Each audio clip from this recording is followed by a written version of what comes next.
Oh, of Hi. course it's gonna do this. Hold on. It's having a minute.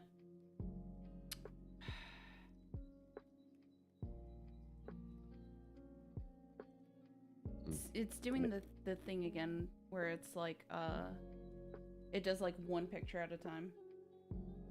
Uh-oh. Uh-oh. Oh no. Figures I press the go live button and it's just like, haha. Haha, screw you, bitch. Right? Hold on. I even got my list. I took notes. I got I got my top 3 moments and then my top. Oh wait, I actually have 3 predictions plus 1 that you will like. Ooh, there we go. Okay, hold on. I think I figured it out. Aha! I figured it out. I am smart. Yes, you are. Yeah. Yes, you are. We're gonna pretend like I'm smart. We'll just leave it at that. I like pretending. Yeah. All right. Okay. Looks like we're good. We are live. This is the shit that you kids don't see when I edit. That's funny. Also, Jay, did you come prepared? Yeah. Yeah. Okay. You know, nothing like day drinking to get the last day of the year started. Oh yeah, for sure. And you know, gets those creative, you know, funny juices flowing. Oh, Hashtag that's what this she is gonna- said. That's what she said. This is gonna be good. I can tell you already. This is gonna be a great stream. This Oh, it gonna is. be good. Yeah. And you know, like I said, this is the shit that people don't see when we edit. But anyway. Right. Yeah. We are here. Hold on, I'm multitasking because I'm smart and big brain. Yeah. Yes, you are. But yes, we are here. The last episode of the year, gentlemen. And holy shit. We've been right about everything. It is hard work being right all the time. Let me just tell you right now. Mm-hmm. That when I tell you kids to get off my lawn, it's for a very good reason. Oh, for sure. Darn kids. Kids and the blizzards that we were right about the entire time, you know. Right. But speaking of which, I want to English. That's first and foremost. Second of all, I think we should discuss about our biggest predictions that came true this year. Besides Blizzard, because if anybody was paying attention, you know. So. Okay, so this is the point where I just sit back and I let both of you and all the fans out there shower me with the adulation that I deserve.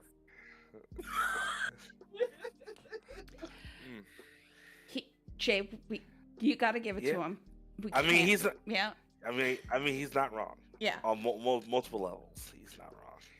And you know, the fucking the dust. Yeah, because everything I've seen, I'm like, you know, I was like, damn, Bill was right about this shit.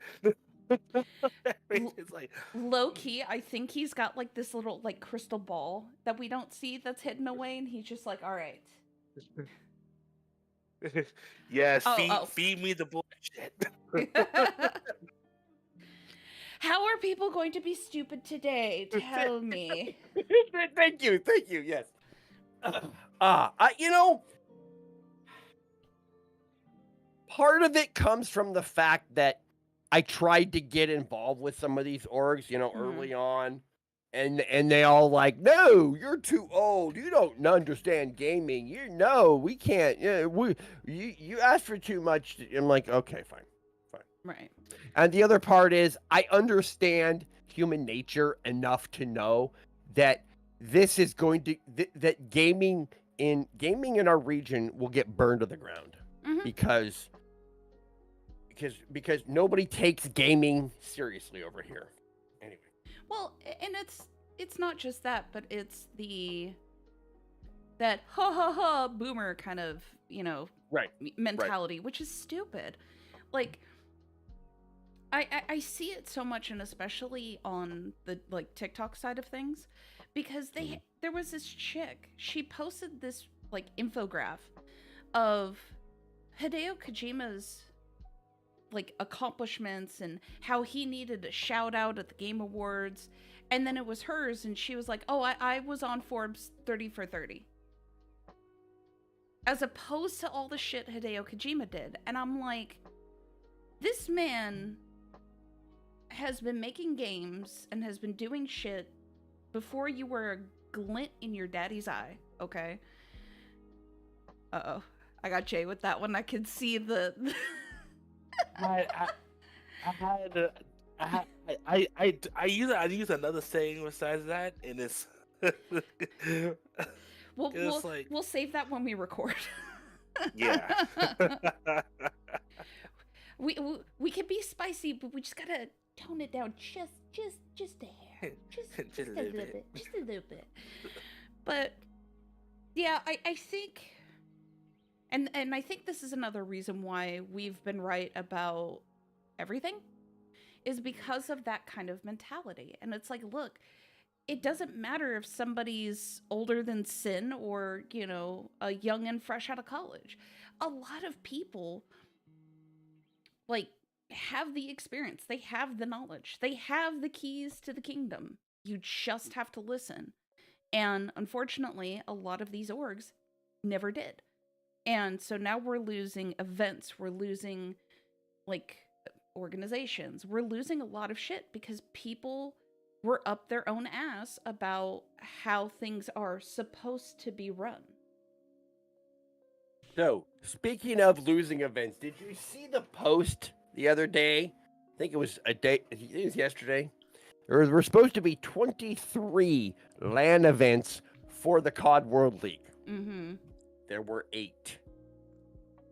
8. Yep.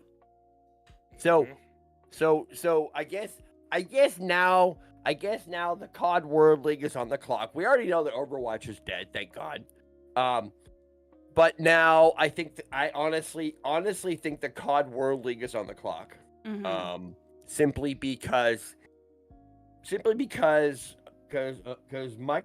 is competing with Sony. Sony is not really interested in I don't think Sony's interested. I don't think Sony's actually all that interested in a competitive gaming anymore. I really don't. They're not interested in creating titles for that.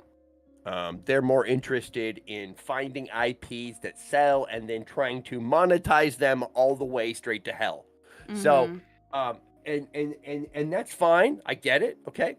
Because that is what is happening right now with Destiny 2. That is exactly what is happening with Destiny 2. Now we can get into that later, but what I'm saying is that at this point, gaming has finally fallen into its niche, its proper little box. It's not competitive. It is entertainment. At its best. At its best, it is entertainment. And trying to make something like, and see, this is the problem with humans, is that they try to make everything competitive, and most things are not meant to be such. Like one of us has always said, gaming has to be social before it could be competitive. And that's where esports failed, especially in North America, is that it tried and failed to not take the proper steps to have the community, to build events properly, to teach people how to build the events. And then you have the growth. But no, we went from step A to step J. You know, let's pay all of our COD players $200,000 a year and give them all health benefits and blah, blah, blah, blah. Like, no. Yeah, I mean, we see that all over the board. Like, you know, especially with Riot, with Valorant. Like, I think Valorant was... trying to think how to put this nicely. I think Valorant was a gamble that CSGO was going to be completely on its way out. I really, really think so, because when CSGO and like, because nobody was talking about CS:GO 2. Like, if anything, it was like rumors, you know? And so I think Valorant was that gamble that they were going to take all of the CS:GO audience, all of the pros, and they were going to have something that had longevity. But that didn't work out because CS:GO 2 came out and everybody all of a sudden just swooshed on back to the CS:GO scene. Which we could talk about that. I've seen some of the fucking clips of how poor CS:GO 2 is running. It's incredible. Like, not, oh my god, what were they smoking when they released this? It was more of, this is actually kind of funny about how badly it's running. But yeah, and that's where I think that was one of Riot's big oopsie poopsies. But I do think it's interesting, especially for like a lot of their new arenas for League are all with the flashing lights. They've got fancy stages, almost like they're making it an event. Damn, that was something. Fuck, was it somebody on the show or was it another show? Somebody on this show had a really good idea. I don't know who that was, but somebody had a really good idea. Somebody talked about how it has to be an event, not an actual sport. Weird. You know, that person, super fucking smart. That person is like a genius. I want to meet that person. That person's a genius. Oh yeah. Yeah. They're pretty fucking awesome. You know what? I bet they're a fabulous person, and I bet their spouse is also pretty cool too. Mm-hmm. He's in the chat. He's watching. I'm just trying to hype you up there, but I'm just trying to hype you up there, girl. No, I appreciate it. I see you. I think that with that Blizzard, it's so tiring being right all the time, you know? Almost like, Jay's K-pop addiction, but that's another story. Oh, there it is! Got it! I didn't even have to start it! Oh, that was awesome. Look, it's the last one of the year. Give me this. I mean, you're not wrong. Yeah. You're not. It's kind of funny because now I've got to a point where I've stopped being a fanatic and I've basically turned it into Jim Cornette. I've turned into Jim Cornette. It gives me so much solace to fuck with people just because I can. Che has evolved from being a stand to a shit poster, and we're here for it. Amen. Now, I think this is a good spot where we should get into our top 3 moments from this past year. I think this is a good spot. Yeah. Tell me if I'm wrong. No, I agree. Well then, Bill, since you're so enthusiastic, because I feel like you got one in the chamber, go ahead. You want me to go first? Okay. Oh, yeah. My now these are not in any specific order, but these are the 3 that I thought of. Getting blocked by Lena Zoo on Twitter. That was I felt like that was the moment that I arrived as somebody in the gaming world getting blocked by Lena Zoo. I remember the episode right after that when we talked about that, and I shared the screenshot, and I'm like, I have arrived. Oh yeah. Oh, that was so much fun. Now the $1 million question though is, did you print it and put it in a frame in your office? Oh, I haven't done that. I should totally do it. I should frame it and put on like that wall right there. Yeah. And second one. Oh, go ahead. Yeah, and then that way, whenever you're feeling down, you could just look at it and go, I am that bitch. He's like, I am that bitch, am I? Aren't I? All right, second one, phases collapse. And why that's memorable for me is happened to have access to some friends who had access to information. And I knew it was coming even before their stock went public, quote unquote. I knew it was coming because I'm in these other chats with these people, and I'm like, they're going public to save their asses. They are out of money, and they got a little bit when going public, but the bottom fell right out of it. And I knew it was going to happen. I knew it's like, this is a bad idea, going public when you have a lifestyle brand like FaZe, whose whole vibe is spending money that they don't have, and then watching them try to save themselves, and then watching. I don't know who gave the green light to have that one female creator join up. I don't know who gave the green light for that. Mate, I'm fairly certain it was the former CEO of Lee Trink. But watching that and then watching it melt down, watching it just fall apart, was seriously one of the most amazing things that I had ever seen. Because you have people, you had those guys, FaZe Rain,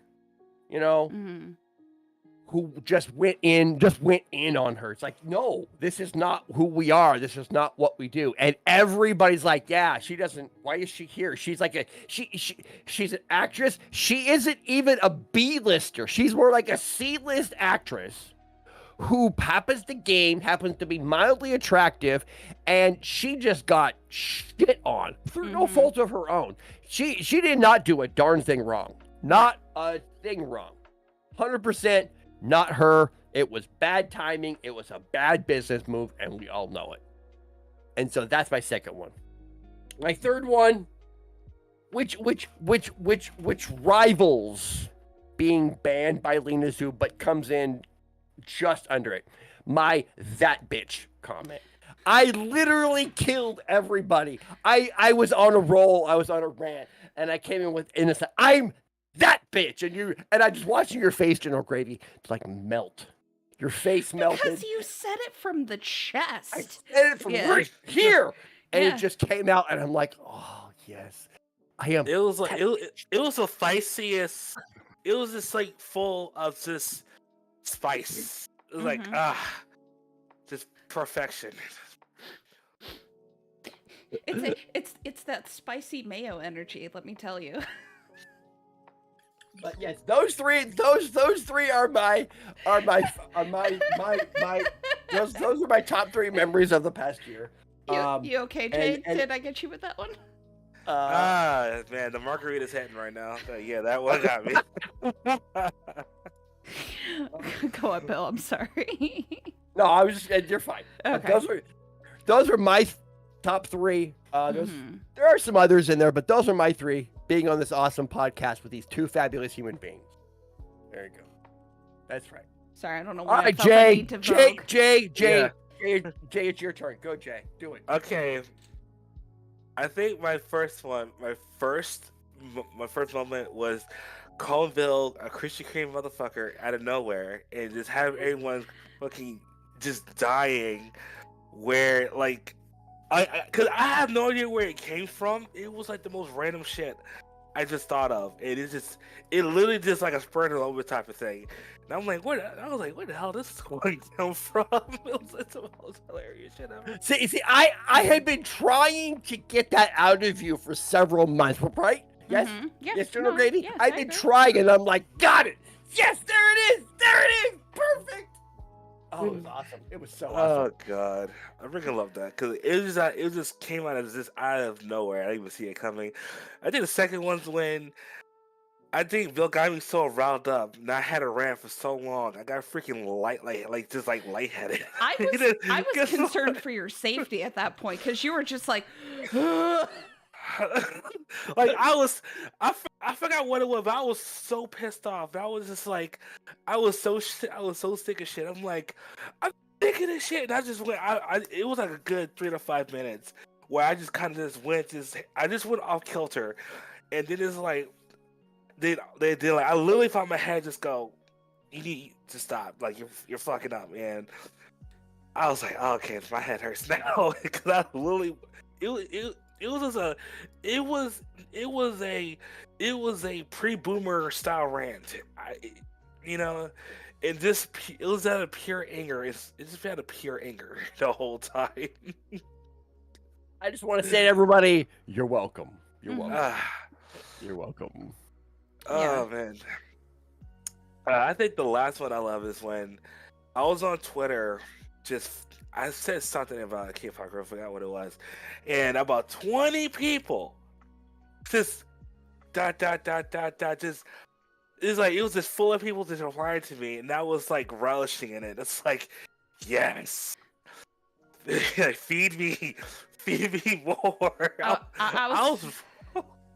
I was gonna say, Jay, like your ankles are gonna swell up from drinking all those salty tears. Just saying. Oh god, the funniest thing about because people like it was pure copium. It was like the copium. It was flowing. The copium was flowing. Oh god, it was a good day, and oh that was fun. Because every time I said something. And I know somebody always has some shit to say. I'll always like growl it up, I was like, I was like, now I know how it feels to be a woman who argues because I know how it works now. You harp on something, If you know you're right, you stay on it. And but if you feel like you're going wrong, you fuck with them to the point where they lose all rationale. Then they go off kilter. Then you bring it back around. Sir, I don't need you going out exposing secrets now, okay? I was like, it's like I was like, oh, so that's I was like, and I was like, oh, so that's so I was like, oh, so that's when my last relationship failed. I fell for the trap. Fucking hell. I think my top three predictions is that South America will take North America's place as the esports hub of the West. Because if you go to Brazil and Argentina, like they are like they're going full steam with like basically they're doing what Saudi Arabia's doing, but they're being quiet about it. Because a friend of mine who's in the gambling industry, he met with a guy he said he does events in Brazil like every year, and they're freaking massive. And right now they're building new arenas, and they're building like and teams like Heretic, stuff like that. They are building right now, but you don't hear nothing about it. North America will basically become like a warehouse, an esports warehouse, where it won't, you won't it'll just be shipping out things to other countries. It's pretty much doing that now, because that's what it's becoming esports warehouse where it's like, hey, here's all the accessories, here are the games, here's the DLC and stuff like that. They're not producing anything because it's like they don't have the money for it. So now 2024 is going to be the year of they have to recuperate all the losses from this year. That's what America's gonna. They have no choice. They have to do that because this year you've seen countless NA orgs, and especially like Evil Geniuses really kind of like bothers me the most is because that org has been operating since the 90s. It's like the first NA organization to be in existence. So it's like 2024 will be the year they have to recuperate the losses. Another prediction is that this is gonna be a little off kilter, but like the Rainbow Coalition will be infighting a lot because come June, yeah, you'll see a lot of infighting even before them because that because people are starting to become very agitated, that people are going out of their way to try to stand out, and people start to feel pushed out. So come June, you'll see a lot of people come June. You'll see a lot of people within the coalition basically just go for it. It's gonna be like Civil War, because it's building up. And I think the last prediction I have is that I think the last one to have the crowdfunding will come back into the fray because at this point, what else can you do? Because people don't like microtransactions. You're sure in hell's not gonna have pay-per-view. We're way past that. So how else you're gonna give money for teams to keep them interested in playing your game? It's like, yeah. So crowdsourcing is gonna be the new thing because it's like, because like Valorant is starting to make team skins that's coming out in February.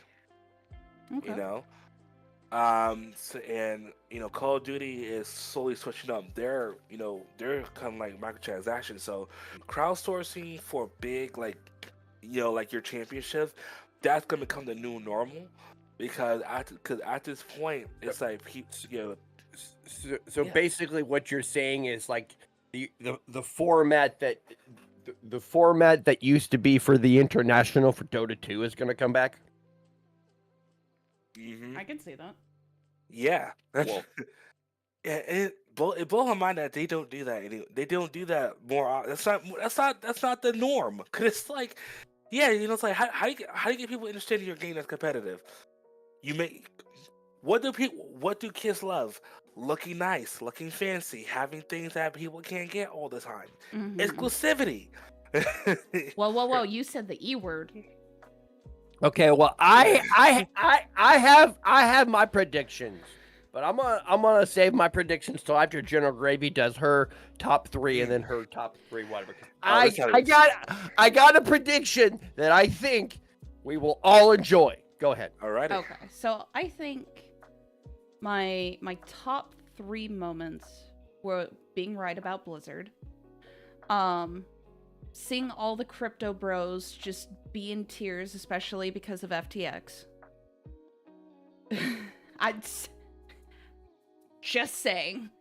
I'm just gonna say I called the FTX TSM deal before it even happened. I called it a good 6 to 8 months out. None of you believed me. No, I was cautious. Let's be real. I was just being cautious. Jay was, sipping fucking harder copium than his margarita right about now. He was at that point, he was a full TSM fanboy. Let's not mince words. Jay was a full-on TSM fanboy that hadn't had his reality shattered yet. You're welcome. Yeah, he's got a point. Just saying. I mean, yeah, I was like every K-pop fan who doesn't know how shit really is. So, I was like a, basically I lost my innocence that day. Oh God, it sounds so bad now that I say it out loud. Yeah. That sounded so bad. That margarita's hitting pretty good, huh? Oh God. All right, General Gravy, that's 2. That's 2. Oh God, and I think I'll have to share that from the I am that bitch moment. That's in my top 3. That was yes. You're welcome. Yes, You're welcome. That sent me for like a good couple of weeks because all I could just picture and it had me giggling randomly was just that I am that bitch and you just it was glorious. I'm just saying, right before midnight, you gotta put that on Twitter. And it's like, this is like, the one of the best moments of 2023. And the thing is, grab the whole rant. Grab like before that line, like a good 20 or 30 seconds, and then you have to have a good 10 seconds, 15 seconds after I say that to show everyone's reaction.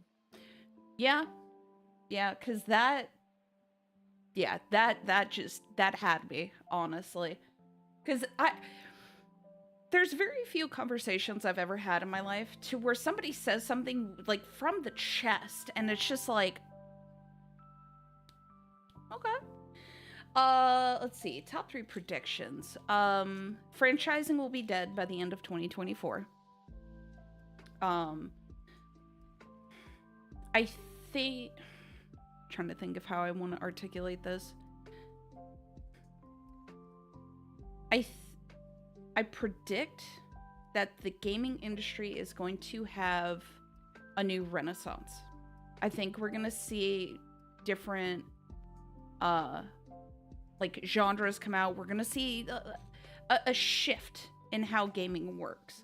Because especially with like Baldur's Gate 3 and how 99.9% of the gaming industry is like twiddling their thumbs going like, well, we can't do that. We don't have the same team or budget or, whatever.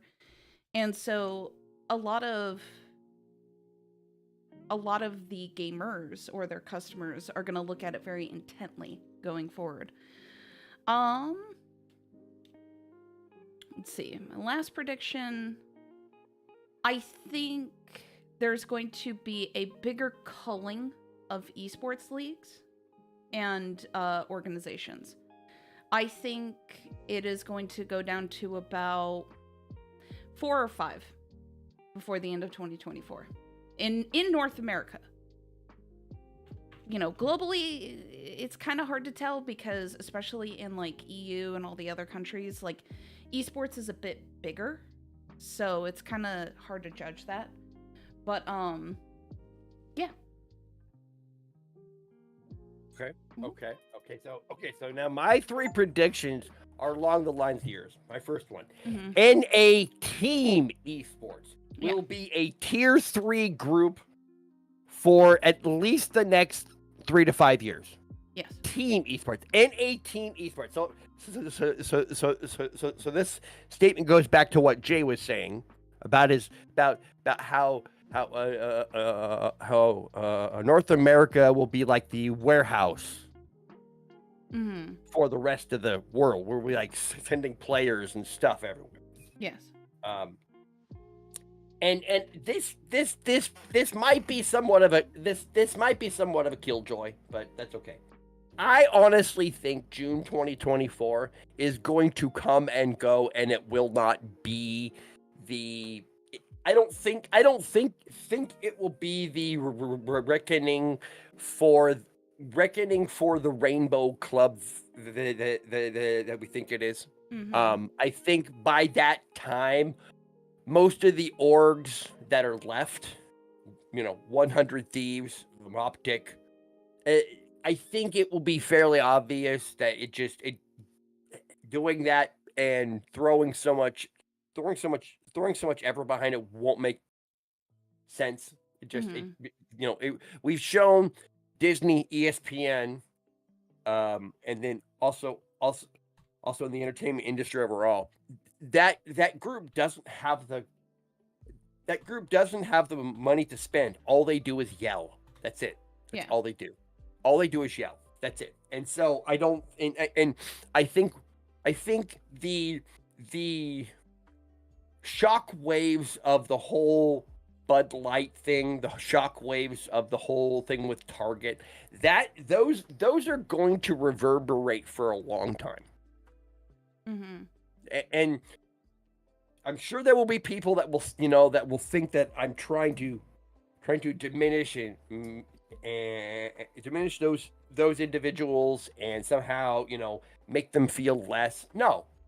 But see, here's the thing, and I'll say this. I will say this in the live chat, and I will take responsibility for it. There is a reckoning coming very, very soon. Very, very, very, very, very, very soon in the medical world. Not gaming, but in the medical world. There are lawsuits brewing about people who had these surgeries done, suing the hospitals and the care providers. And when those hit the mainstream news, and they will, it will shift everything. Yeah. Okay. Well, 3. Go ahead. No, go ahead. Go. Well, I was also saying that also correlates to esports.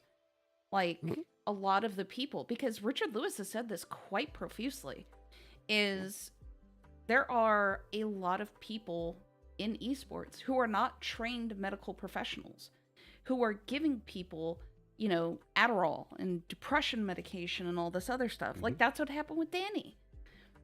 And nobody's talking about it still. Nobody's, like, holding these people accountable. Like, if anything, I think it was,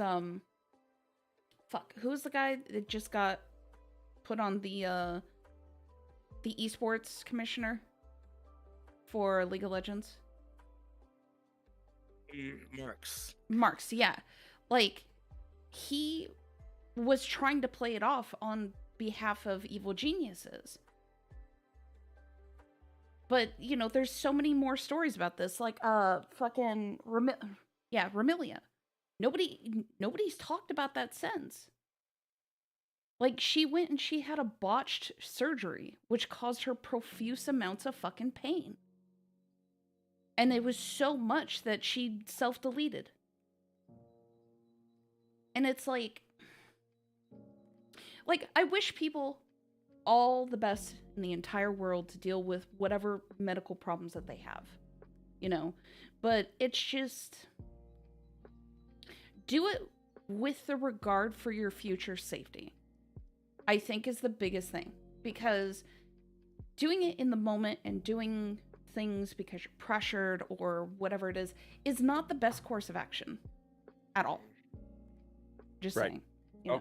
Okay, now that I've totally killed the mood, 3, this is my third one. Okay, the next phase of NA esports, will be very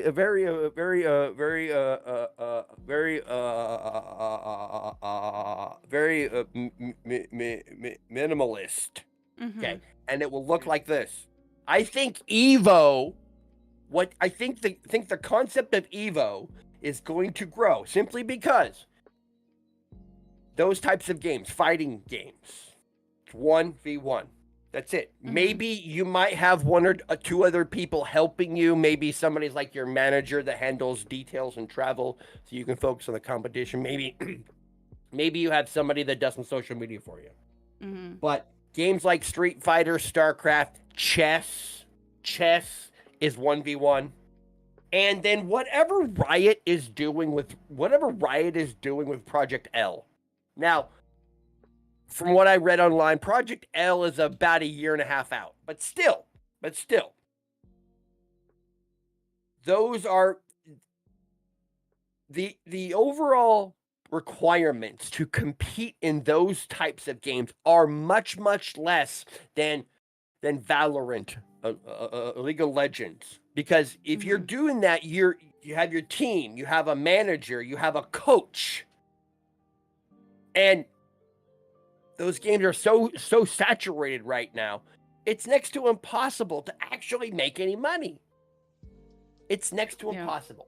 Combine that with the fact that tournament organizers put terms on their payments like 90 days. You could win the tournament and not see your prize money for like 3 months. And in some cases, like, I don't know, Galaxy Racer, you never see it.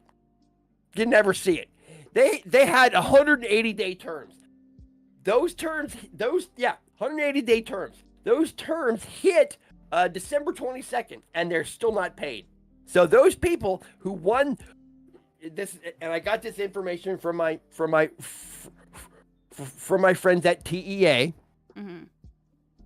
Those terms hit December 22nd. So if you won, if you won the Apex tournament that they put on, like $100,000, you still have not been paid. Staff from that event have not been paid.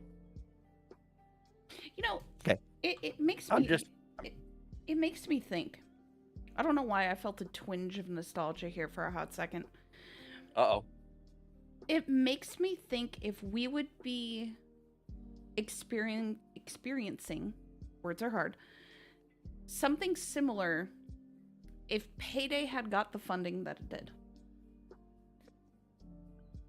That's what I think about a lot. Okay. And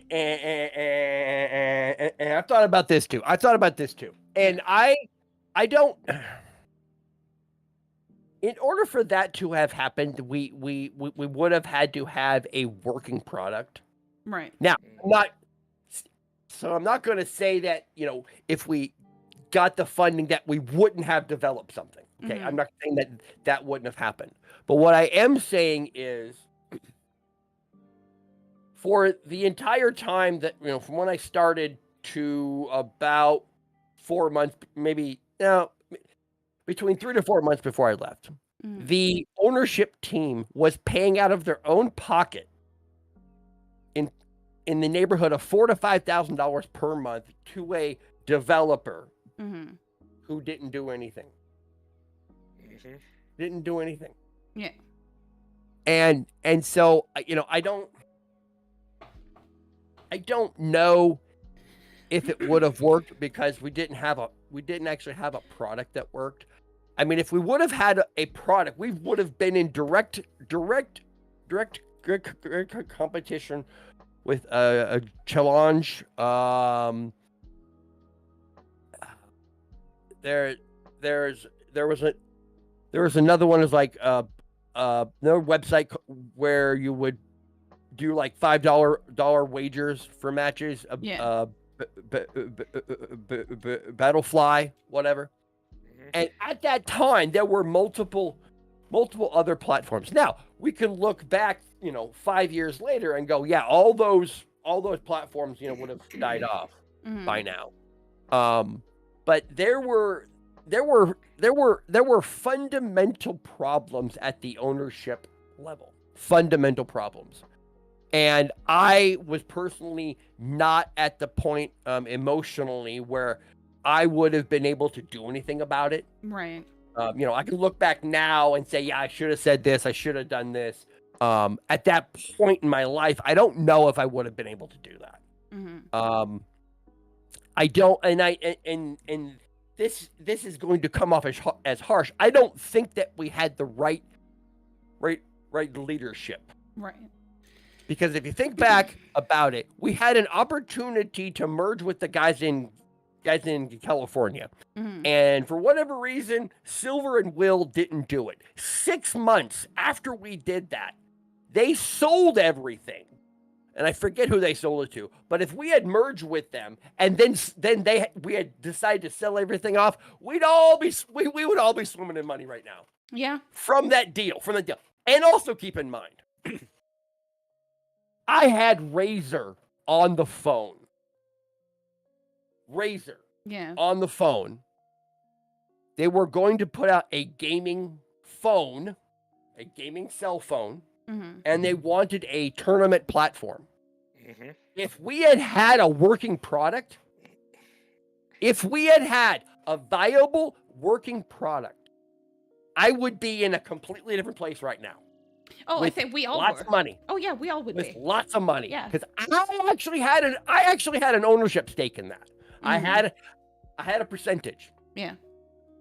And I got past Razer's first people. We had a phone call with like the one of the VPs at Razer, and if we could have had a working product that we could have licensed to them, even if that phone fails, those payments would have changed the lives of everybody. So I don't know if Payday would have worked because we didn't actually have a product. We had a whole bunch of people working really hard and 3 or 4 people in the background who didn't care. So, the word of the year, ladies and gentlemen who are tuning in and listening to all of our shenanigans, words, follow up. I know it's an F word. I apologize. I'm sorry. Follow up with your people. There you go. Yeah. There's the energy you could take into next year. Now, my last prediction, which I think is the best prediction that I think both of you will love. Podcast merch. Yes. Podcast merch. I want to see it. Let's do it. Let's make it happen because we've been doing this for too long to not have podcast merch. For the 9 people that consistently watch this, we got to have podcast merch. Yep. So Jay, get on the phone to Champion again. Let's make it happen. Yeah, Jay, come on. Yeah, come on, Jay. God. Let's go. You're a magician. I'm having flashbacks to that again. Because I mean, I can. There's no issues that. Oh God, it just bothers me. Champion was willing to work with anybody back in those days, and it fills me up with so much. It's just very I get so irritable when I think about it. Because I have Vertigear, Champion, and HyperX, all just willing to work with us and things like that, and none of it happened, and it gives me a headache every time I think about it. Cause it's like, okay. Yeah. But think about it this way. At least we have a working product of us yelling at a computer screen, telling those damn kids to get off our lawn. Get off my lawn! And if anything, we've proven we're really fucking good at it. Yeah. I'm just saying. Yeah. Just saying. I mean, yeah. You know, and plus, the funny thing is here in Vegas is that there's so many people here that's like just willing to just like you'll be surprised when people come out to woodwork when it comes to doing live events, stuff like that. It's freaking crazy though, you know. Not only that, but another prediction I have is that casinos are going to be coming to. It's going to want esports in casinos, you know, especially Hasn't it for already? No, it's not really. It's kind of like on a special case. But I'm thinking of like because it's not going to be like how the luxury of HyperX. It's not like be like that. It's more like, hey, you know, like, hey, do an event at this casino on this day or something like that. Like basically doing like events, like live events. Because let's be honest here, you know, like the shows they have now is great. However, that's been going on for the past decade or so. Right. You know, so it just no doubt in my mind that a lot of new casinos are gonna be looking at esports teams and hey, you know, like hey, like, you know, do like a live event here or have like a tournament here or whatever the case may be. You know, because the thing is that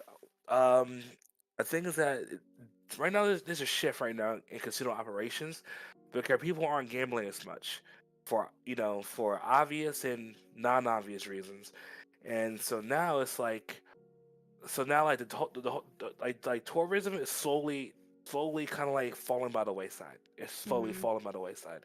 So it wouldn't surprise me if casinos came to like LVI and say, hey, you know, can you plan a tournament and just have it at this ballroom, you know, in our casino, you know, because like when I went to the World Poker Tour, that's the first time I realized like casinos they have a fuck ton of ballrooms, like a fuck ton of them. So and that's all real estate that they could rent out and that they can do stuff with. Yeah.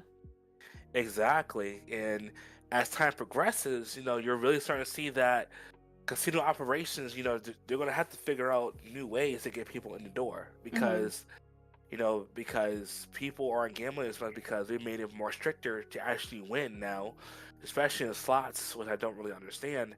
And okay, I just have a question. Hold on, Jay. Yes. What about the debacle that was FanFest? That was a very poorly run event. And ooh, where do we start? I'm just throwing that out there.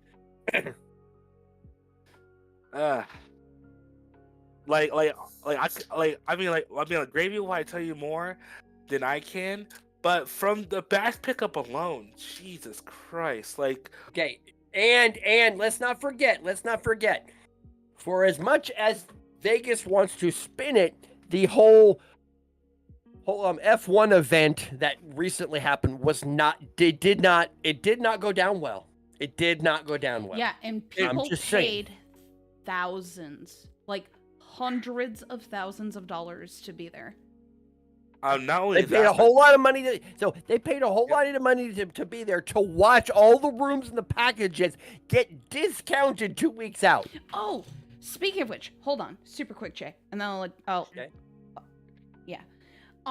There's a video or videos that somebody posted that apparently there was a few of the hotels that were overlooking the where the track was. Yep. That people paid a fraction of the price of the other hotels and they got an aerial view of the race. So people were like chilling in their fucking rooms. They had the race on the TV to hear like the commentary and shit, and they could watch the damn thing. Sorry. I thought that was the funniest shit of all time. Take it away. Because what happened was that because like people here just said, you know, like we're not paying $2 to $5 grand just for a weekend. Mm-hmm. Then prices start going down. It went from 20%, then 30, then 45. Some hotels went down as much as 60. Like basically prices went down to like basically vacation prices. Mm-hmm. Oh man, and there were still rooms available at the day. Like it was so bad. It was so bad that F1 basically told locals, "Hey, if you give us $20, we'll let you kind of sit on the practice track all day." People were that disinterested. Yeah. It was kind of sad to see, because not only that, but like some of the like structures are still there. They can't take it down. Right. Well, okay. Now, didn't when they first brought F1 in, didn't they sign like a 2-year deal? So they spent all the money for the first race to get everything set up, and they're going to leave it there, hoping that the next year's race will be run better, and then they'll sign it. Off of that, instead of a 2-race deal, they'll get like a 4-race deal out of it, right? See, yeah, they're hoping on that. Here's the problem: next year, the new ballpark is gonna be constructed. Mm-hmm. That's gonna be until 2028. All right, so now because the implosion of the Tropicana has to happen first, so that's gonna be the thing. So now it's like, because they started planning around, I want to say April. And the problem is that there's so much you have to do. Because F1 had to do it in 4 phases. So if you imagine, you have the construction of the ballpark will be happening here. Then F1's gonna start planning around in the spring. Then there's a new arena, or a new entertainment center to be built behind MGM Grand. And then it's going to be another hotel. I think another center going to start building towards the north side. So traffic's going to get a lot worse, because the highway that comes to the strip is getting expanded. Mm-hmm. Yes, it is. Yes, and that's not even to mention the current construction of it's called Tropicana, the Tropicana project. That's still going on. And F1 fucked it up, because now. Instead of being done next year, it'll be done 2025. I think Vegas's big problem right now is they're trying to do too much too quickly. Yeah. Yeah. And I think a lot of the construction, a lot of the plans, a lot of that stuff is really going to inhibit things. Like, my big problem with shit like with FanFest is nobody was prepared.